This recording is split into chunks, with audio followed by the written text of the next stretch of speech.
நான் என் பைக்கை ஃப்ரீயாக பார்க்கிங்கில் போட்டு அப்புறம் கொஞ்சம் ஸ்நாக்ஸை மாலில் இருக்க தேட்டருக்குள்ளே வாங்கிட்டு போனேன். அது எப்படின்னு சொல்கிறேன். ஒரு சப்ஸ்கிரைப் பண்ணிக்கோங்க. வணக்கம் நண்பர்களே, இன்றைக்கி ஹவுஸ்மேன் சீரிஸோட டே 7 அப்படியே ஒரு ஃபாலோ பண்ணிக்கோங்க.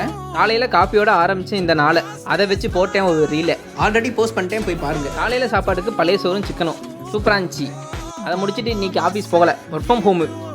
நாளும் இந்த ஹேர் ஸ்டைல் மட்டும் வரவே மாட்டேங்குது. டிசி மூவிக்கு புக் பண்ணியிருக்கேன் கைஸ், அதான் இவ்வளோ ஆர்வமாக கிளம்பிட்டு இருக்கேன்.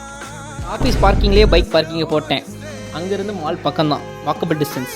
போகிற வழியில் கொஞ்சம் ஸ்நாக்ஸ் பிஸ்கெட்லாம் வாங்கிட்டு அதை எடுத்து என் பேக்கில் வச்சுக்கிட்டேன். அப்புறம் இந்த ஸ்நாக்ஸ் என்ன பண்ணேன்னா, என்கிட்ட ஒரு பேக் இருக்குது. அந்த பேக்கில் ஷோல்டர் சைடில் ஒரு ஜிப் இருக்கும். அந்த ஜிப்பை ஓப்பன் பண்ணி அதில் ஸ்நாக்ஸ் வச்சுப்பேன். எனக்கு தெரிஞ்சு கொஞ்சம் பேர்லாம் அந்த மாதிரி ஒரு பேக் வச்சுருப்பீங்க, அதை யூஸ் பண்ணிக்கோங்க.